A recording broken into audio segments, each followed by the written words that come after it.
നമസ്കാരം. മലയാളി വാർത്തയിലേക്ക് സ്വാഗതം. സന അന്താരാഷ്ട്ര വിമാനത്താവളം ഉൾപ്പെടെ യമനിലെ ഹൂതി പ്രസ്ഥാനവുമായി ബന്ധപ്പെട്ട ഒന്നിലധികം ലക്ഷ്യങ്ങൾ കഴിഞ്ഞ ദിവസം ഇസ്രയേൽ ആക്രമിച്ചിരുന്നു.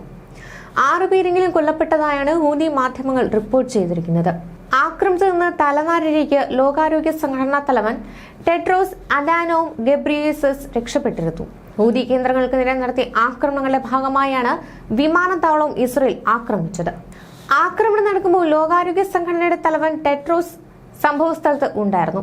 ടെഡ്രോസ് വിമാനത്തിൽ കയറാനായി തയ്യാറെടുത്ത് നിൽക്കവെയാണ് അപ്രതീക്ഷിത ആക്രമണമുണ്ടായത്. തലനാരിഴയ്ക്കാണ് അദ്ദേഹം രക്ഷപ്പെട്ടത്. ആക്രമണത്തിൽ വിമാനത്തിലെ ഒരു ക്രൂ ജീവനക്കാരന് പരിക്കേറ്റിട്ടുണ്ട്. ആക്രമണം നടന്ന കാര്യം ടെഡ്രോസ് തന്നെ സോഷ്യൽ മീഡിയ വഴി സ്ഥിരീകരിക്കുകയായിരുന്നു. വ്യോമാക്രമണത്തിന് വിധേയനായപ്പോൾ വിമാനത്തിൽ കയറാൻ പോവുകയായിരുന്നു. വിമാനത്തിൽ ഉണ്ടായിരുന്ന ഒരു ജീവനക്കാരന് പരിക്കേറ്റതായും 2 പേരെങ്കിലും വിമാനത്താവളത്തിൽ മരിച്ചതായും അദ്ദേഹം പറഞ്ഞു.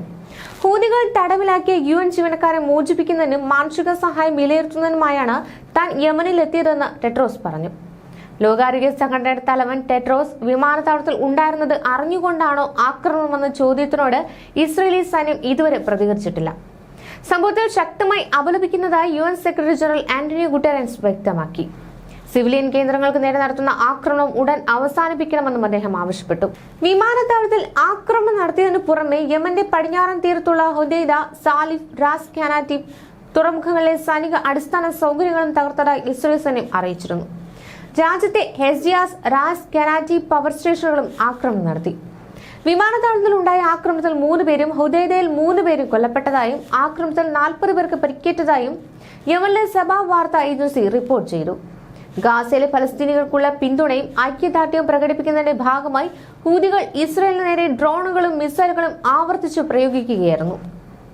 ഇസ്രയേൽ വ്യോമാക്രമണം ആരംഭിച്ചതിന് തൊട്ടു പിന്നാലെ ഇസ്രയേൽ പ്രധാനമന്ത്രി ബെഞ്ചമിൻ നെതന്യാഹുവും ഇസ്രയേൽ പ്രതിരോധ മന്ത്രി ഇസ്രയേൽ കാറ്റ്സും വ്യാഴാഴ്ച സംയുക്ത വീഡിയോ പ്രസ്താവനയിൽ ഹൂതി നേതാക്കളെ കൊല്ലുമെന്നും ഗ്രൂപ്പിന്റെ സൈനിക ശക്തി തകർക്കുമെന്നും പ്രതിജ്ഞയെടുത്തിരുന്നു.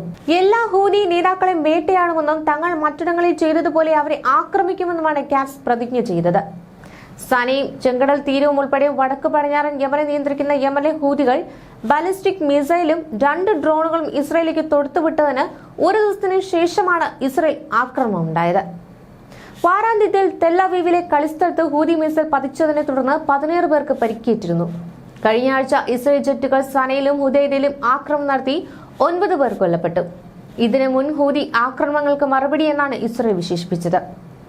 അതിനിടെ സെൻട്രൽ ഗാസയിലെ റെസിഡൻഷ്യൽ കെട്ടിടങ്ങൾക്ക് നേരെയുണ്ടായ ഇസ്രയേൽ ബോംബാക്രമണത്തിൽ ഫലസ്തീനിയൻ കലാകാരിയും ഭർത്താവും കൊല്ലപ്പെട്ടു.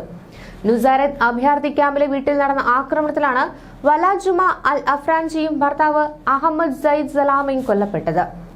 നുസൈറത്തിലെ ഐൻ ജലൂർ ടവേഴ്സിന് സമീപമുള്ള ഒരു റെസിഡൻഷ്യൽ കെട്ടിടത്തിന് നേരെയാണ് ഇസ്രയേൽ വ്യോമാക്രമണം നടത്തിയത്. തുടർന്ന് ഇരുവരെയും അൽ അക്സ ആശുപത്രിയിലേക്ക് കൊണ്ടുപോയെങ്കിലും ജീവൻ രക്ഷിക്കാനായില്ല. ന്യൂസ് ഡെസ്ക് മലയാളി വാർത്ത.